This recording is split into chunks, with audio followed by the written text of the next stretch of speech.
Capítulo 8. Un campeón de la verdad. Del libro Seguridad y paz en el conflicto de los siglos.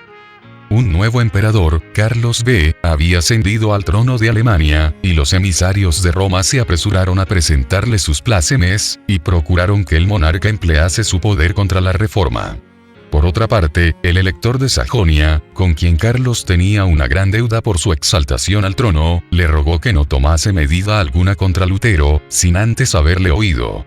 De este modo, el emperador se hallaba en embarazosa situación que le dejaba perplejo.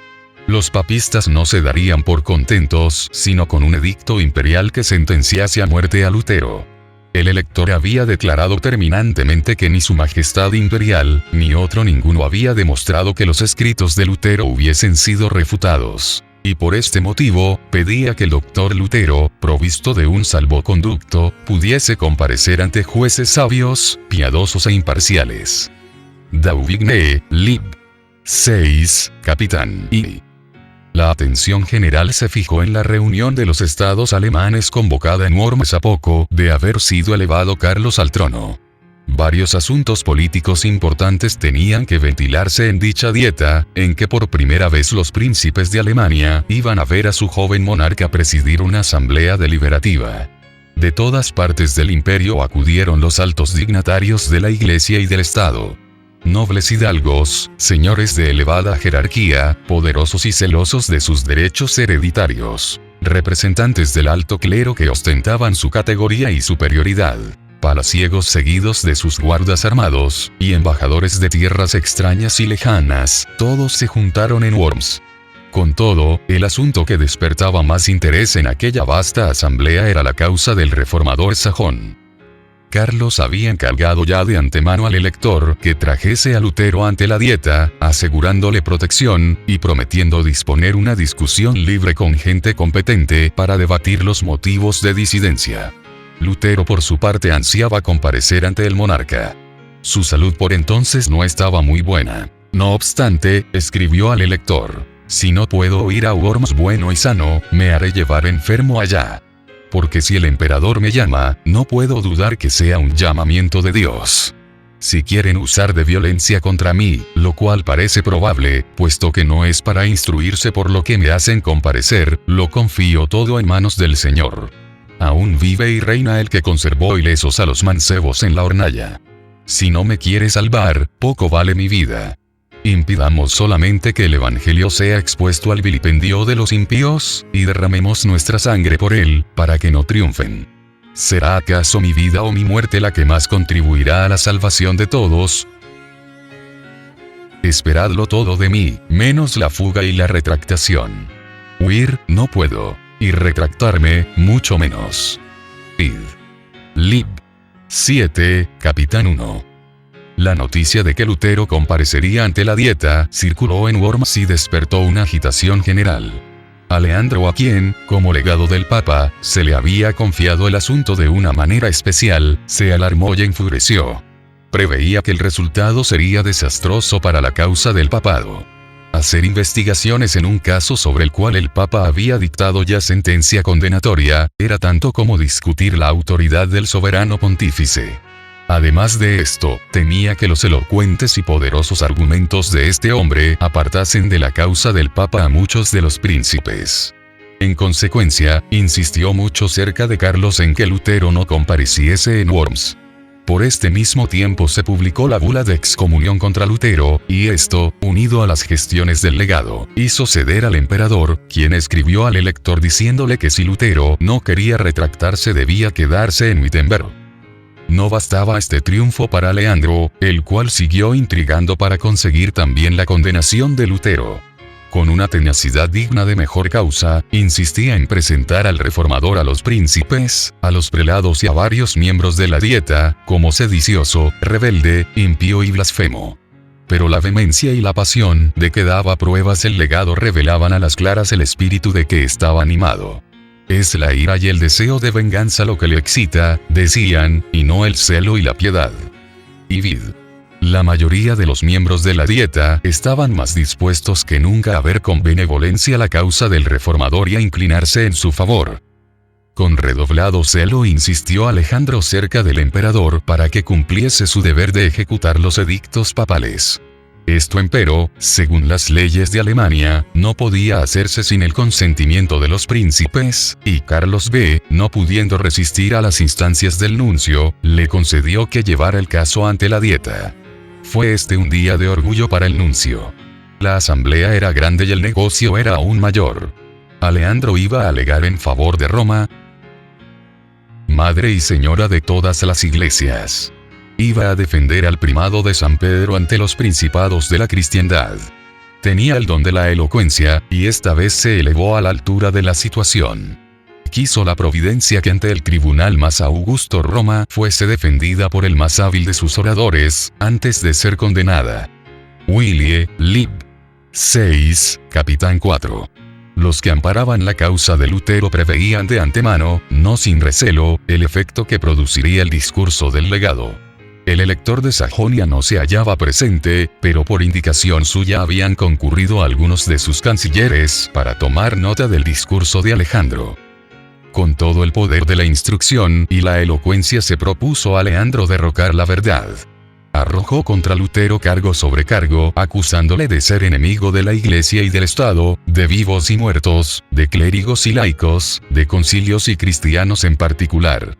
Hay, dijo, en los errores de Lutero motivo para quemar a 100.000 herejes. En conclusión, procuró vilipendiar a los adherentes de la fe reformada, diciendo, ¿qué son todos estos luteranos? Un puñado de gramáticos insolentes, de sacerdotes enviciados, de frailes disolutos, abogados ignorantes, nobles degradados y populacho pervertido y seducido. Cuanto más numeroso, más hábil, más poderoso es el partido católico. Un decreto unánime de esta ilustre asamblea iluminará a los sencillos, advertirá a los incautos, decidirá a los que dudan, fortalecerá a los débiles. Dauvigné, Lib. 7, Capitán 3. Estas son las armas que en todo tiempo han esgrimido los enemigos de la verdad. Estos son los mismos argumentos que presentan hoy los que sostienen el error, para combatir a los que propagan las enseñanzas de la palabra de Dios. ¿Quiénes son estos predicadores de nuevas doctrinas?, exclaman los que abogan por la religión popular. Son indoctos, escasos en número, y los más pobres de la sociedad. Y, con todo, pretenden tener la verdad y ser el pueblo escogido de Dios. Son ignorantes que se han dejado engañar. Cuán superior es en número y en influencia nuestra Iglesia.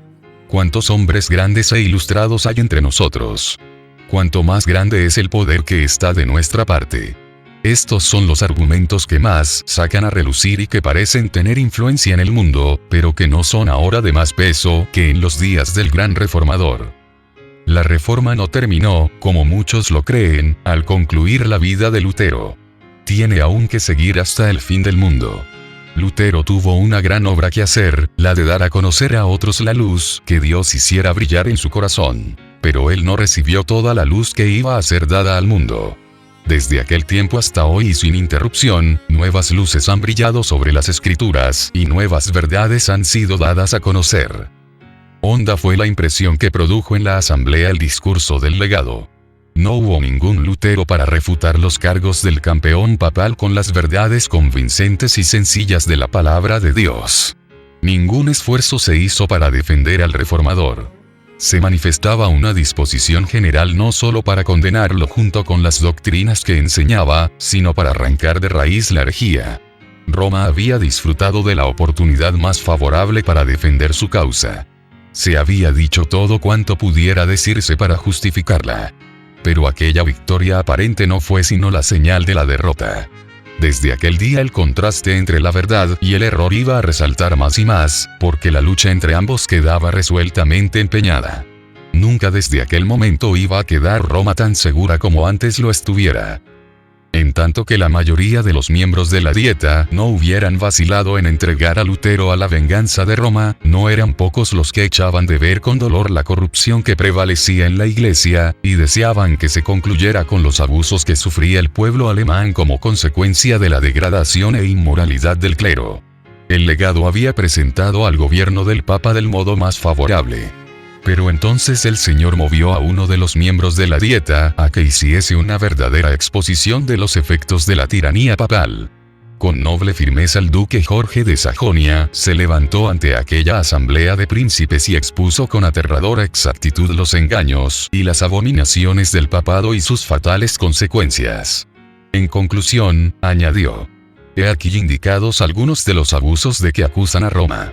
Han echado a un lado la vergüenza, y no se aplican más que a una cosa: al dinero. Siempre más dinero. De modo que los predicadores que debieran enseñar la verdad, no predican sino la mentira. Y no solamente son tolerados, sino también recompensados, porque cuanto más mientan, tanto más ganan. De esta fuente cenagosa es de donde dimanan todas esas aguas corrompidas. El desarreglo conduce a la avaricia. Es un escándalo que da el clero, precipitando así tantas almas a una condenación eterna. Se debe efectuar una reforma universal. Id. Capitán 4. Lutero mismo no hubiera podido hablar con tanta maestría y con tanta fuerza contra los abusos de Roma, y la circunstancia de ser el orador un declarado enemigo del reformador daba más valor a sus palabras. De haber estado abiertos los ojos de los circunstantes, habrían visto allí a los ángeles de Dios arrojando rayos de luz para disipar las tinieblas del error y abriendo las mentes y los corazones de todos, para que recibiesen la verdad. Era el poder del Dios de verdad y de sabiduría el que dominaba a los mismos adversarios de la reforma y preparaba así el camino para la gran obra que iba a realizarse. Martín Lutero no estaba presente, pero la voz de uno más grande que Lutero se había dejado oír en la asamblea. La Dieta nombró una comisión encargada de sacar una lista de todas las opresiones papales que agobiaban al pueblo alemán. Esta lista, que contenía 101 especificaciones, fue presentada al emperador, acompañada de una solicitud en que se le pedía que tomase medidas encaminadas a reprimir estos abusos. ¿Cuántas almas cristianas se pierden?, decían los solicitantes. ¿Cuántas rapiñas? ¿Cuántas exacciones exorbitantes? ¿Y de cuántos escándalos está rodeado el jefe de la cristiandad? Es menester precaver la ruina y el vilipendio de nuestro pueblo. Por esto unánimemente os suplicamos sumisos, pero con las más vivas instancias, que ordenéis una reforma general, que la emprendáis, y la acabéis. Y vid. El concilio pidió entonces que compareciese ante él el reformador. A pesar de las intrigas, protestas y amenazas de Aleandro, el emperador consintió al fin, y Lutero fue citado a comparecer ante la Dieta. Con la notificación se expidió también un salvoconducto que garantizaba al reformador su regreso a un lugar seguro. Ambos documentos le fueron llevados por un heraldo encargado de conducir a Lutero de Wittenberg a Worms. Los amigos de Lutero estaban espantados y desesperados. Sabedores del prejuicio y de la enemistad que contra él reinaban, pensaban que ni aun el salvoconducto sería respetado, y le aconsejaban que no expusiese su vida al peligro. Pero él replicó: los papistas no deseaban que yo fuese a Worms, pero sí, mi condenación y mi muerte. No importa. Rogad, no por mí, sino por la palabra de Dios. Cristo me dará su espíritu para vencer a estos ministros del error. Yo los desprecio durante mi vida, y triunfaré de ellos con mi muerte. En Worms se agitan para hacer que me retracte. He aquí cuál será mi retractación. Antes decía que el Papa era el vicario de Cristo. Ahora digo que es el adversario del Señor, y el apóstol del diablo. Id. Capitán 6. Lutero no iba a emprender solo su peligroso viaje. Además del mensajero imperial, se decidieron a acompañarle 3 de sus más fieles amigos. Melanchthon deseaba ardientemente unirse con ellos. Su corazón estaba unido con el de Lutero y se desvivía por seguirle, aun hasta la prisión o la muerte. Pero sus ruegos fueron inútiles. Si sucumbía Lutero, las esperanzas de la reforma quedarían cifradas en los esfuerzos de su joven colaborador. Al despedirse de él, díjole el reformador: si yo no vuelvo, caro hermano, y mis enemigos me matan, no ceses de enseñar la verdad y permanecer firme en ella, trabaja en mi lugar. Si tú vives, poco importa que yo perezca. Id. Capitán 7. Los estudiantes y los vecinos que se habían reunido para ver partir a Lutero estaban hondamente conmovidos. Una multitud de personas cuyos corazones habían sido tocados por el Evangelio le despidieron con llantos. Así salieron de Wittenberg el reformador y sus acompañantes. En el camino notaron que siniestros presentimientos embargaban los corazones de cuantos hallaban al paso. En algunos puntos no les mostraron atención alguna. En uno de ellos donde pernoctaron, un sacerdote amigo manifestó sus temores al reformador, enseñándole el retrato de un reformador italiano que había padecido el martirio. A la mañana siguiente se supo que los escritos de Lutero habían sido condenados en Worms. Los pregoneros del emperador publicaban su decreto y obligaban al pueblo a que entregase a los magistrados las obras del reformador. El heraldo, temiendo por la seguridad de Lutero en la dieta y creyendo que ya empezaba a cejar en su propósito de acudir a la dieta, le preguntó si estaba aún resuelto a seguir adelante. Lutero contestó: aunque se me ha puesto entredicho en todas las ciudades, continuaré. Y vid. En Erfurt, Lutero fue recibido con honra. Rodeado por multitudes que le admiraban, cruzó aquellas mismas calles que antes recorriera tan a menudo con su bolsa de limosnero. Visitó la celda de su convento y meditó en las luchas mediante las cuales la luz, que ahora inundaba Alemania, había penetrado en su alma. Deseaban oírle predicar. Esto le era prohibido, pero el heraldo dio su consentimiento y el mismo que había sido fraile sirviente del convento ocupó ahora el púlpito. Habló a la vasta concurrencia de las palabras de Cristo: la paz sea con vosotros. Los filósofos, dijo, doctores y escritores han intentado demostrar cómo puede el hombre alcanzar la vida eterna, y no lo han conseguido. Yo os lo explicaré ahora. Dios resucitó a un hombre, a Jesucristo nuestro Señor, por quien anonada la muerte, destruye el pecado y cierra las puertas del infierno. He aquí la obra de salvación, Jesucristo venció. He aquí la grata nueva. Y somos salvos por su obra, y no por las nuestras. Nuestro Señor Jesucristo dice: la paz sea con vosotros. Mirad mis manos. Es decir, mira, oh hombre. Yo solo soy quien he borrado tus pecados y te he rescatado. Por esto tienes ahora la paz, dice el Señor. Y siguió explicando cómo la verdadera fe se manifiesta en una vida santa. Puesto que Dios nos ha salvado, obremos de un modo digno de su aprobación. ¿Eres rico? Sirvan tus bienes a los pobres. ¿Eres pobre? Tu labor sirva a los ricos. Si tu trabajo no es útil más que para ti mismo, el servicio que pretendes hacer a Dios no es más que mentira. Y vid. El pueblo escuchaba embelesado. El pan de vida fue repartido a aquellas almas hambrientas. Cristo fue ensalzado ante ellas por encima de papas, legados, emperadores y reyes. No dijo a Lutero una palabra tocante a su peligrosa situación. No quería hacerse objeto de los pensamientos y de las simpatías. En la contemplación de Cristo se perdía de vista a sí mismo. Se ocultaba detrás del hombre del Calvario y solo procuraba presentar a Jesús como redentor de los pecadores. El reformador prosiguió su viaje siendo agasajado en todas partes y considerado con grande interés. Las gentes salían presurosas a su encuentro, y algunos amigos le ponían en guardia contra el propósito hostil que respecto de él acariciaban los romanistas. Os echarán en una hoguera, le decían, y os reducirán a cenizas como lo hicieron con Juan Hus.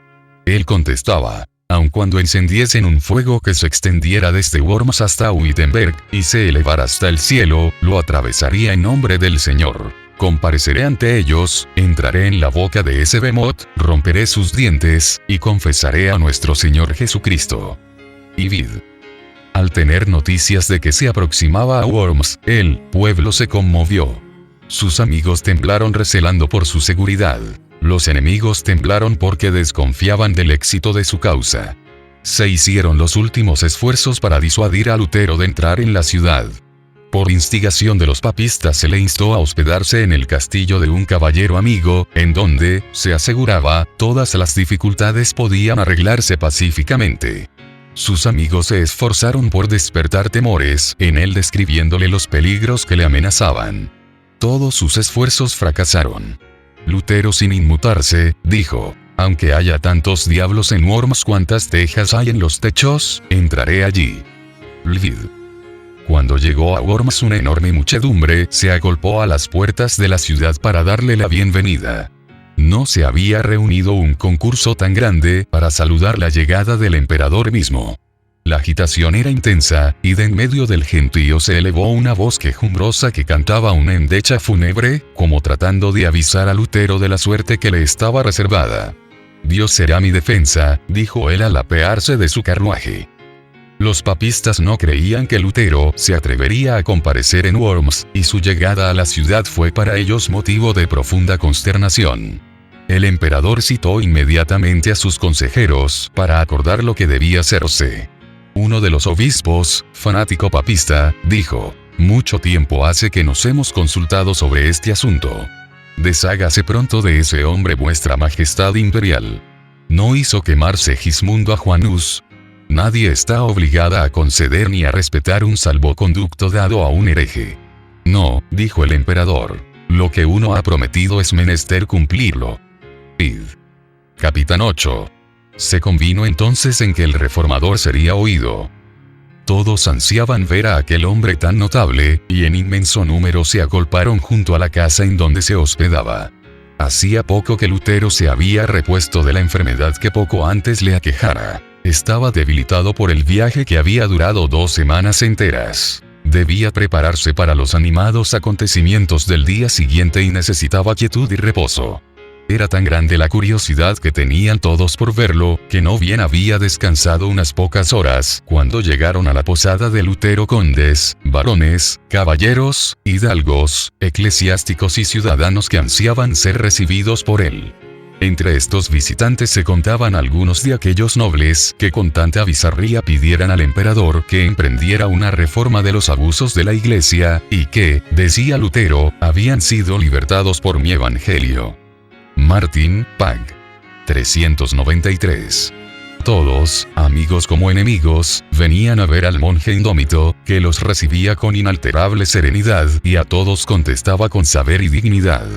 Su porte era distinguido y resuelto. Su rostro delicado y pálido dejaba ver huellas de cansancio y enfermedad, a la vez que una mezcla de bondad y gozo. Sus palabras, impregnadas de solemnidad y profundo fervor, le daban un poder que sus mismos enemigos no podían resistir. Amigos y enemigos estaban maravillados.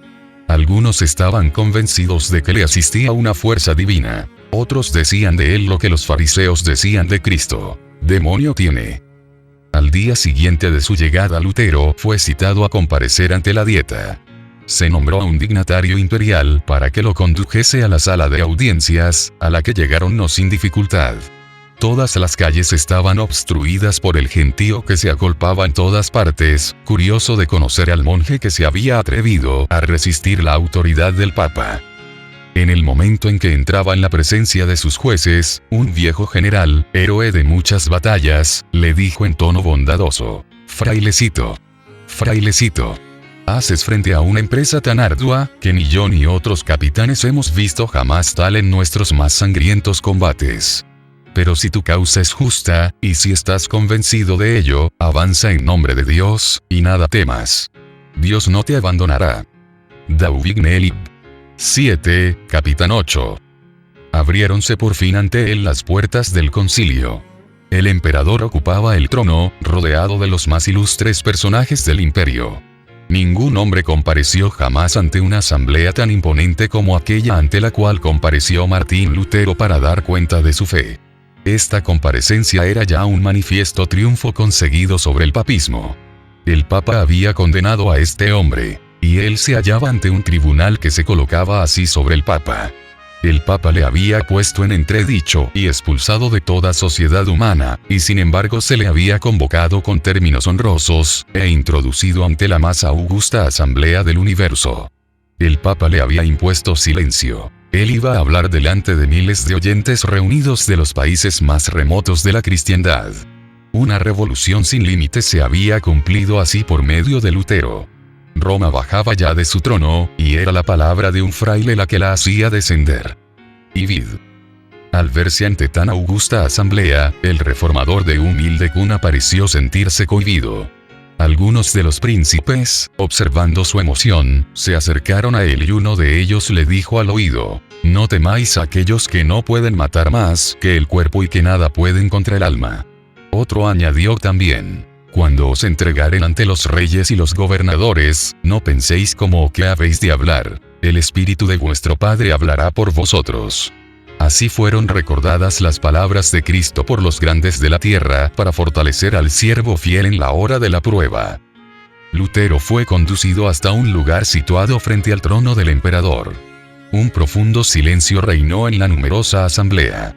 Enseguida un alto dignatario se puso en pie y señalando una colección de los escritos de Lutero, exigió que el reformador contestase dos preguntas: si reconocía aquellas obras como suyas, y si estaba dispuesto a retractar el contenido de ellas. Habiendo sido leídos los títulos de los libros, Lutero dijo que sí los reconocía como suyos.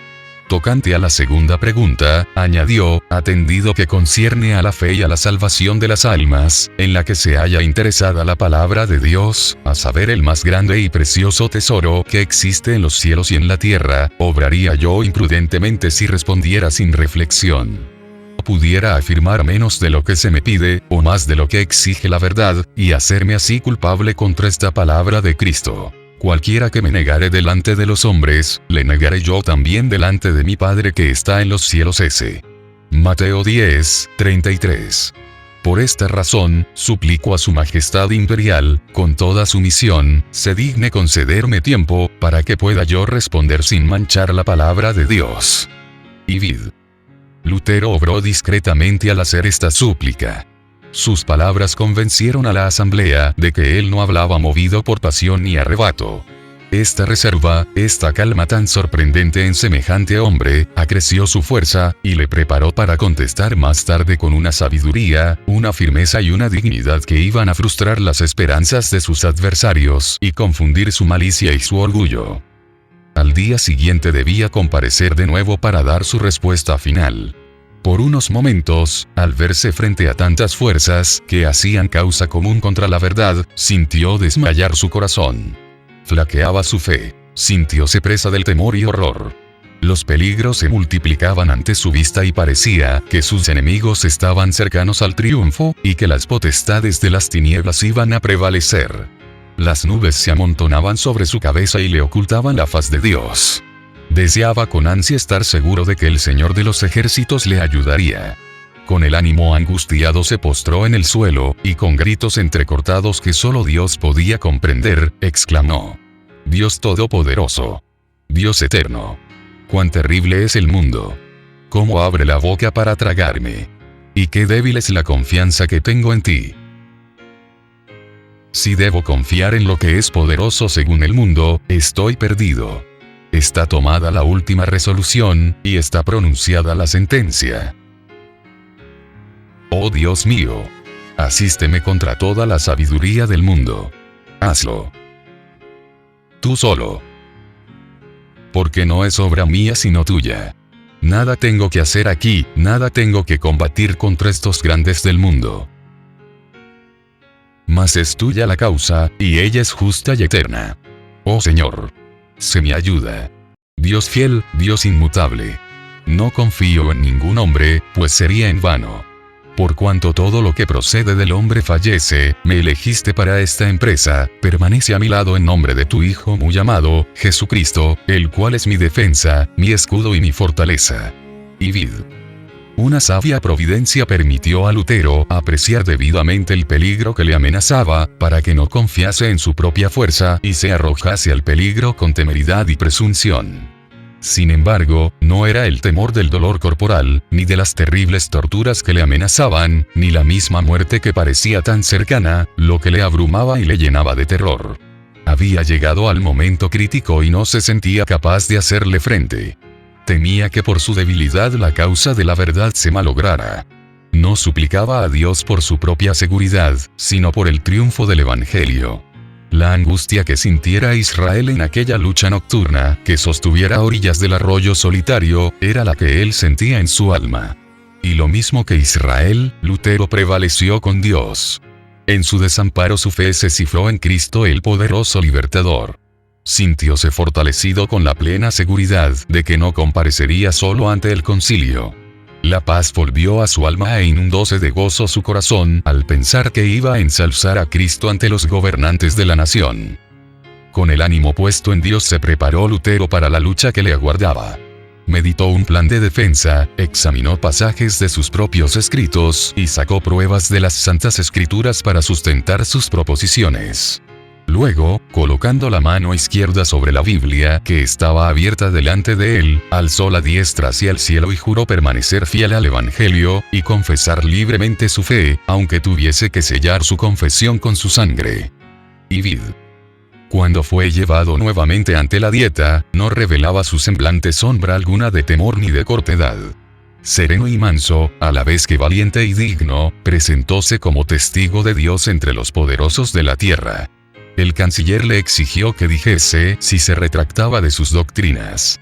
Lutero respondió del modo más sumiso y humilde, sin violencia ni apasionamiento. Su porte era correcto y respetuoso, si bien revelaba en sus modales una confianza y un gozo que llenaban de sorpresa a la asamblea. Serenísimo emperador. Ilustres príncipes, benignísimos señores. Dijo a Lutero.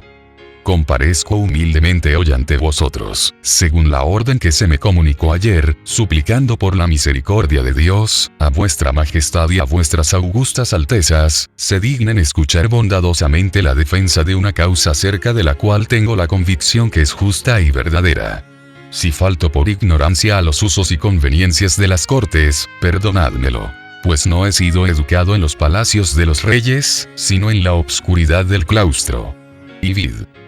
Entrando luego en el asunto pendiente, hizo constar que sus escritos no eran todos del mismo carácter. En algunos había tratado de la fe y de las buenas obras y aun sus enemigos los declaraban no solo inofensivos, sino hasta provechosos. Retractarse de ellos, dijo, sería condenar verdades que todo el mundo se gozaba en confesar. En otros escritos exponía los abusos y la corrupción del papado. Revocar lo que había dicho sobre el particular equivaldría a infundir nuevas fuerzas a la tiranía de Roma y a abrir a tan grandes impiedades una puerta aún más ancha. Finalmente había una tercera categoría de escritos en que atacaba a simples particulares que querían defender los males reinantes. En cuanto a esto confesó francamente que los había atacado con más acritud de lo debido. No se declaró inocente, pero tampoco podía retractar dichos libros, sin envalentonar a los enemigos de la verdad, dándoles ocasión para despedazar con mayor crueldad al pueblo de Dios.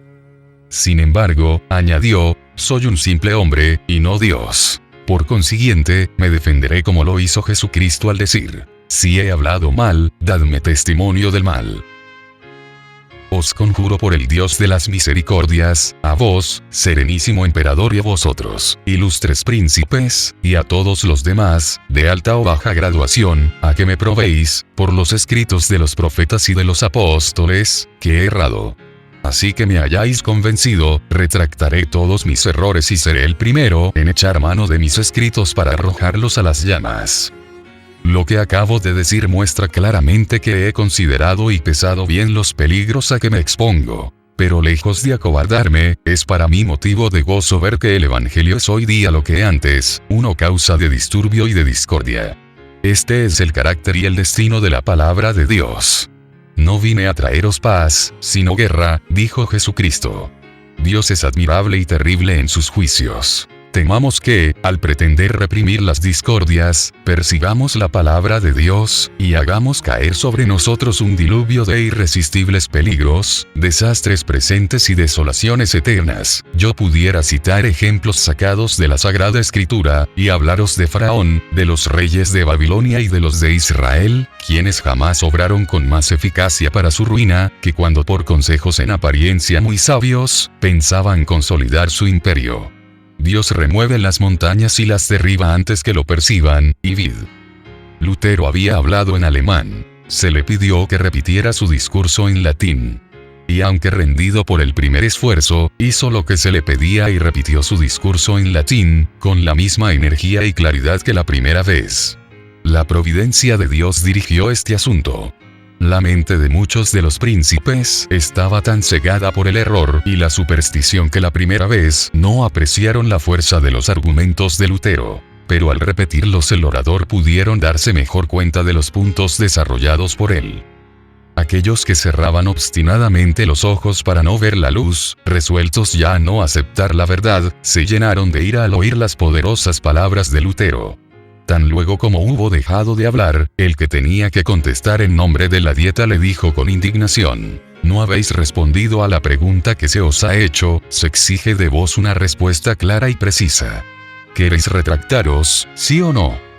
El reformador contestó: «Ya que su serenísima majestad y sus altezas exigen de mí una respuesta sencilla, clara y precisa, voy a darla, y es esta. Yo no puedo someter mi fe ni al Papa ni a los concilios, porque es tan claro como la luz del día que ellos han caído muchas veces en el error, así como en muchas contradicciones consigo mismos.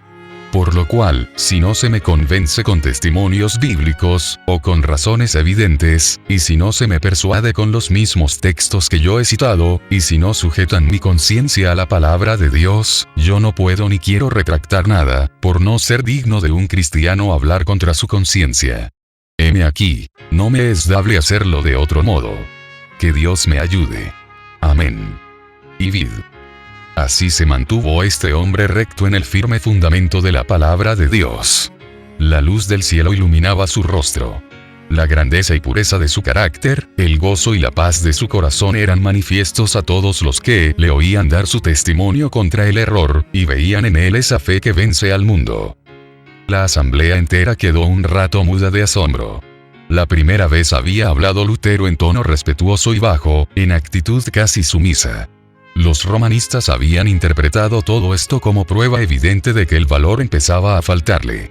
Se habían figurado que la solicitud de un plazo para dar su contestación equivalía al preludio de su retractación.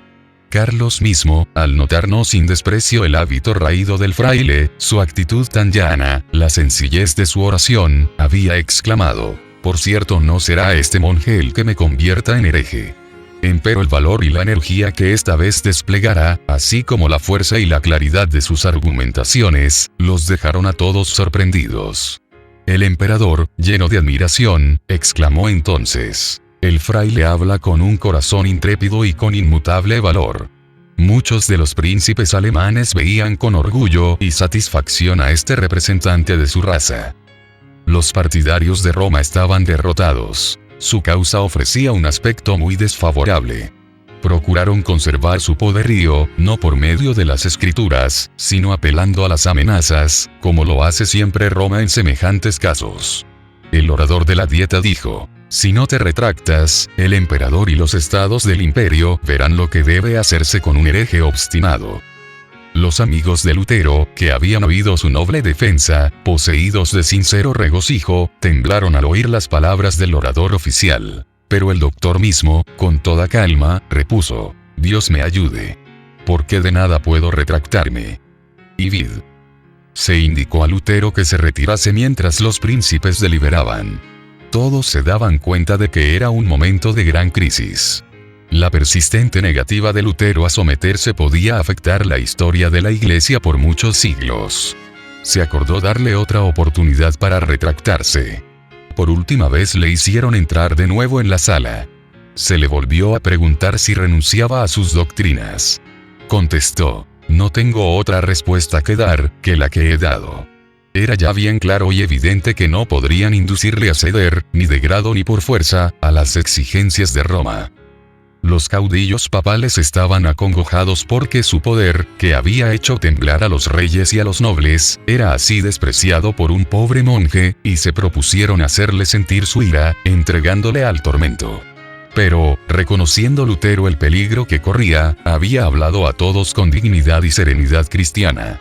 Sus palabras habían estado exentas de orgullo, pasión o falsedad. Se había perdido de vista a sí mismo y a los grandes hombres que le rodeaban, y solo sintió que se hallaba en presencia de uno que era infinitamente superior a los papas, a los prelados, a los reyes y a los emperadores. Cristo mismo había hablado por medio del testimonio de Lutero con tal poder y grandeza, que tanto en los amigos como en los adversarios despertó pavor y asombro. El Espíritu de Dios había estado presente en aquel concilio, impresionando vivamente los corazones de los jefes del imperio. Varios príncipes reconocieron sin embozo la justicia de la causa del reformador. Muchos se convencieron de la verdad. Pero en algunos la impresión no fue duradera. Otros aún hubo que en aquel momento no manifestaron sus convicciones, pero que, habiendo estudiado las escrituras después, llegaron a ser intrépidos sostenedores de la Reforma. El elector Federico había aguardado con ansiedad la comparecencia de Lutero ante la Dieta y escuchó su discurso con profunda emoción. Experimentó regocijo y orgullo al presenciar el valor del fraile, su firmeza y el modo en que se mostraba dueño de sí mismo, y resolvió defenderle con mayor firmeza que antes. Comparó entre sí a ambas partes contendientes, y vio que la sabiduría de los papas, de los reyes y de los prelados había sido anulada por el poder de la verdad. El papado había sufrido una derrota que iba a dejarse sentir en todas las naciones a través de los siglos. Al notar el efecto que produjeran las palabras de Lutero, temió, como nunca había temido, por la seguridad del poder papal, y resolvió echar mano de todos los medios que estuviesen a su alcance para acabar con el reformador. Con toda la elocuencia y la habilidad diplomática que le distinguían en gran manera, le pintó al joven emperador la insensatez y el peligro que representaba el sacrificar, en favor de un insignificante fraile, la amistad y el apoyo de la poderosa sede de Roma. Sus palabras no fueron inútiles. El día después de la respuesta de Lutero, Carlos mandó a la Dieta un mensaje en que manifestaba su determinación de seguir la política de sus antecesores, de sostener y proteger la religión romana. Ya que Lutero se negaba a renunciar a sus errores, se tornarían las medidas más enérgicas contra él y contra las herejías que enseñaba. Un solo fraile, extraviado por su propia locura, se levanta contra la fe de la cristiandad. Sacrificaré mis reinos, mi poder, mis amigos, mis tesoros, mi cuerpo, mi sangre, mi espíritu y mi vida para contener esta impiedad. Voy a despedir al agustino Lutero, prohibiéndole causar el más leve tumulto entre el pueblo. Enseguida procederé contra él y sus secuaces, como contra herejes declarados, por medio de la excomunión, de la suspensión y por todos los medios convenientes para destruirlos. Pido a los miembros de los estados que se conduzcan como fieles cristianos. Id. Capitán 9. No obstante, el emperador declaró que el salvoconducto de Lutero debía ser respetado y que antes de que se pudiese proceder contra él, debía dejársele llegar a su casa sano y salvo. Dos opiniones encontradas fueron entonces propuestas por los miembros de la Dieta. Los emisarios y representantes del Papa solicitaron que el salvoconducto del reformador fuera violado. El Rin, decían, debe recibir sus cenizas, como recibió hace un siglo las de Juan Hus. Y Vid. Pero los príncipes alemanes, si bien papistas y enemigos jurados de Lutero, se opusieron a que se violara así la fe pública, alegando que aquello sería un baldón en el honor de la nación. Recordaron las calamidades que habían sobrevenido por la muerte de Juan Hus y declararon que ellos no se atrevían a acarrearlas a Alemania ni a su joven emperador. Carlos mismo dijo, en respuesta a la vil propuesta: aun cuando la buena fe y la fidelidad fuesen desterradas del universo, deberían hallar refugio en el corazón de los príncipes. Y vid. Pero los enemigos más encarnizados de Lutero siguieron hostigando al monarca para que hiciera con el reformador lo que Segismundo hiciera con Hus: abandonarle a la misericordia de la iglesia. Pero Carlos V evocó la escena en que Hus, señalando las cadenas que le arrojaban, le recordó al monarca su palabra que había sido quebrantada, y contestó: yo no quiero sonrojarme como Segismundo. L'Enfant, tomo 1, pag. 422. Carlos empero había rechazado deliberadamente las verdades expuestas por Lutero. El emperador había declarado: estoy firmemente resuelto a seguir el ejemplo de mis antepasados. Dauvigné, Lib. 7, Capitán 9. Estaba decidido a no salirse del sendero de la costumbre, ni siquiera para ir por el camino de la verdad y de la rectitud. Por la razón de que sus padres lo habían sostenido, él también sostendría al papado y toda su crueldad y corrupción. De modo que se dispuso a no aceptar más luz que la que habían recibido sus padres y a no hacer cosa que ellos no hubiesen hecho. Son muchos los que en la actualidad se aferran a las costumbres y tradiciones de sus padres. Cuando el Señor les envía alguna nueva luz, se niegan a aceptarla porque sus padres, no habiéndola conocido, no la recibieron. No estamos en la misma situación que nuestros padres, y por consiguiente nuestros deberes y responsabilidades no son los mismos tampoco. No nos aprobará Dios si miramos el ejemplo de nuestros padres para determinar lo que es nuestro deber, en vez de escudriñar la Biblia por nosotros mismos. Nuestra responsabilidad es más grande que la de nuestros antepasados. Somos deudores por la luz que recibieron ellos y que nos entregaron como herencia, y deudores por la mayor luz que nos alumbra hoy procedente de la palabra de Dios. Cristo dijo a los incrédulos judíos: si yo no hubiera venido y les hubiera hablado, no hubieran tenido pecado. Mas ahora no tienen excusa por su pecado. S. Juan 15. 22, vm, el mismo poder divino habló por boca de Lutero al emperador y a los príncipes de Alemania. Y mientras la luz resplandecía procedente de la palabra de Dios, su espíritu alegó por última vez con muchos de los que se hallaban en aquella asamblea. Así como Pilato, siglos antes, permitiera que el orgullo y la popularidad le cerraran el corazón para que no recibiera al Redentor del mundo. Y así como el cobarde Félix rechazara el mensaje de verdad, diciendo: ahora vete, mas en teniendo oportunidad te llamaré, y así como el orgulloso Agripa confesara: por poco me persuades a ser cristiano. Hechos 24, 25, 26. 28, pero rechazó el mensaje que le era enviado del cielo. Así también Carlos B., cediendo a las instancias del orgullo y de la política del mundo, decidió rechazar la luz de la verdad. Corrían por todas partes muchos rumores de los proyectos hostiles a Lutero y despertaban gran agitación en la ciudad. Lutero se había conquistado muchos amigos que, conociendo la traidora crueldad de Roma para con los que se atrevían a sacar a luz sus corrupciones, resolvieron evitar a todo trance que él fuese sacrificado. Centenares de nobles se comprometieron a protegerle.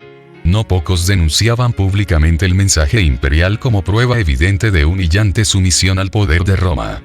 Se fijaron pasquines en las puertas de las casas y en las plazas públicas, unos contra Lutero y otros en su favor. En uno de ellos se leían sencillamente estas enérgicas palabras del sabio: ay de ti, oh tierra, cuyo rey es un niño.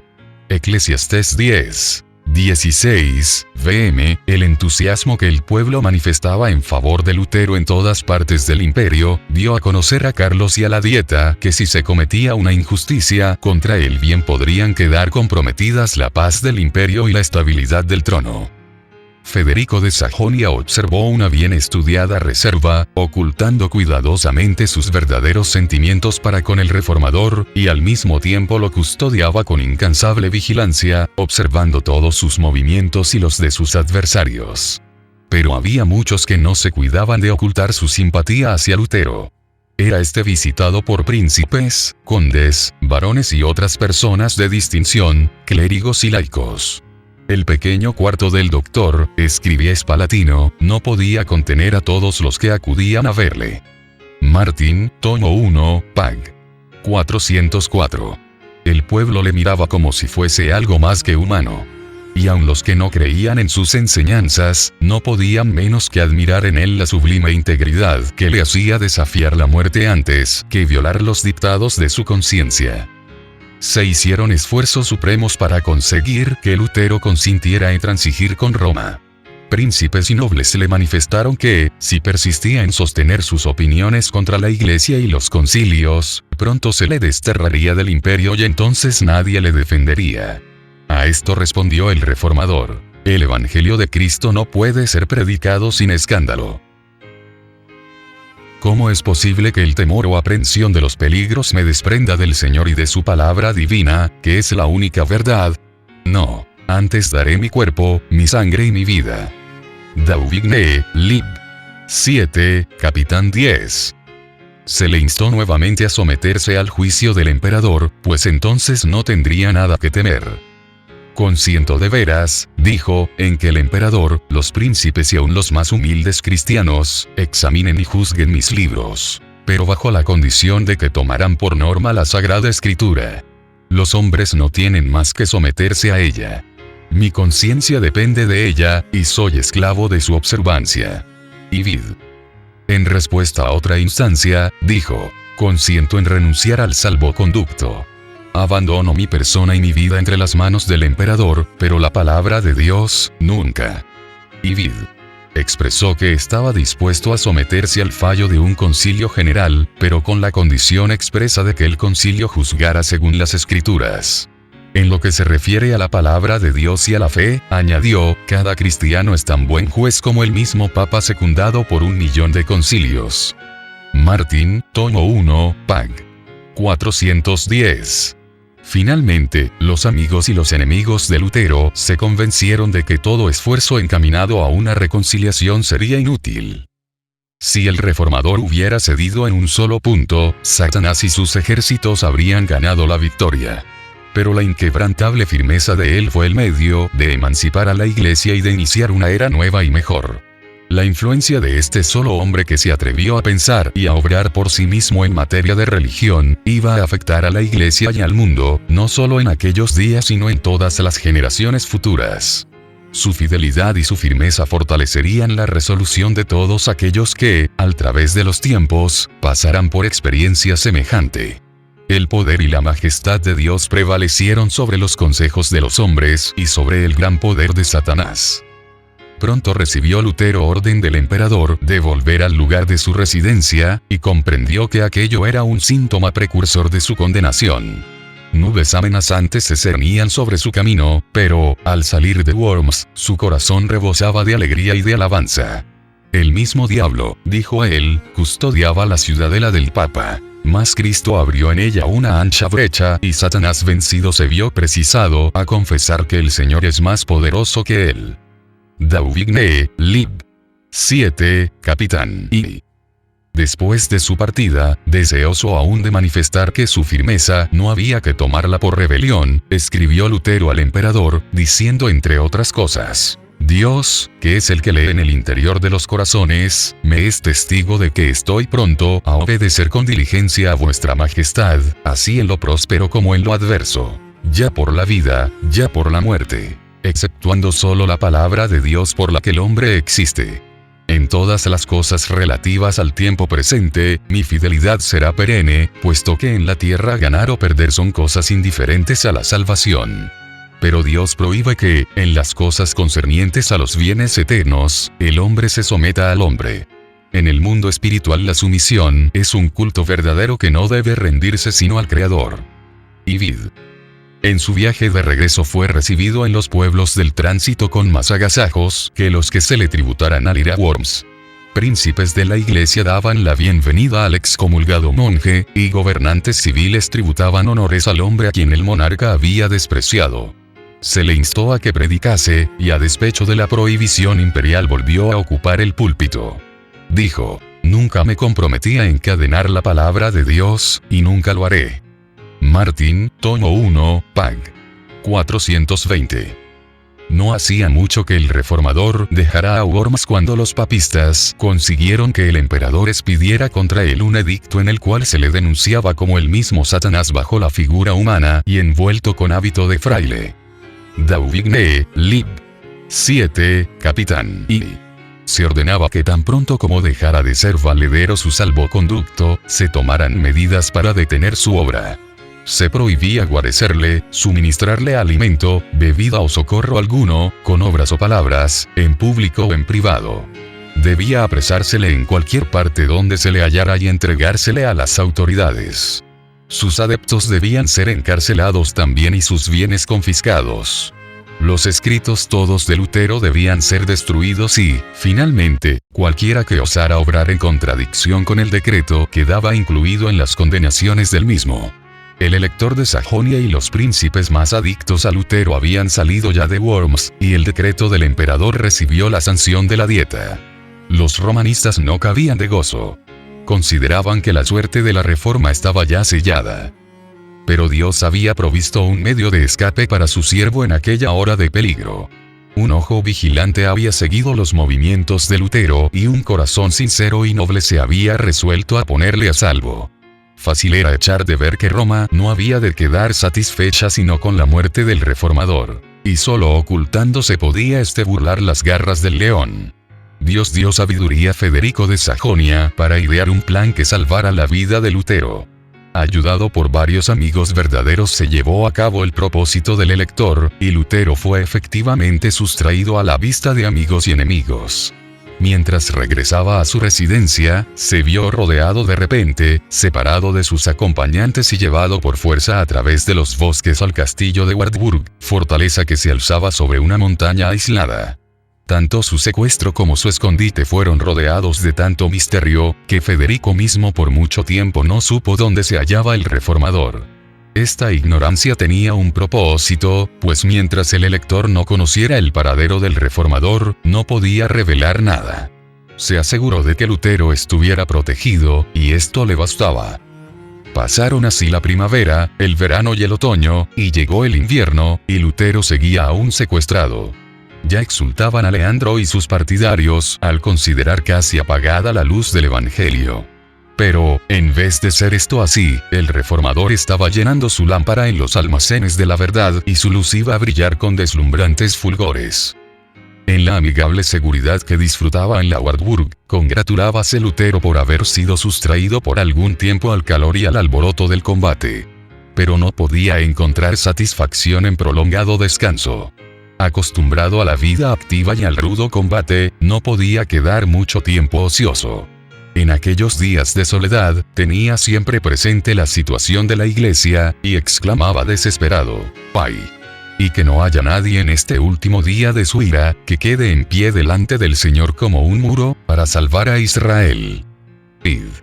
Lib. 9, Capitán 2.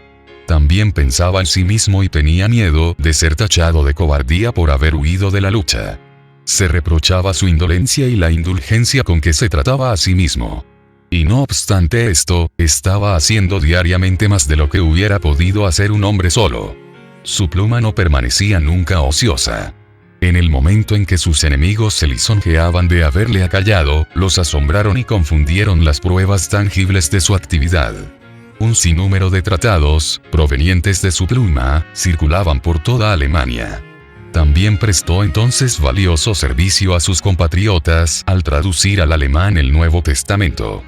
Desde su Patmos perdido entre riscos, siguió casi un año proclamando el Evangelio y censurando los pecados y los errores de su tiempo. Pero no fue únicamente para preservar a Lutero de la ira de sus enemigos, ni para darle un tiempo de descanso en el que pudiese hacer estos importantes trabajos, para lo que Dios separó a su siervo del escenario de la vida pública. Había otros resultados más preciosos que alcanzar.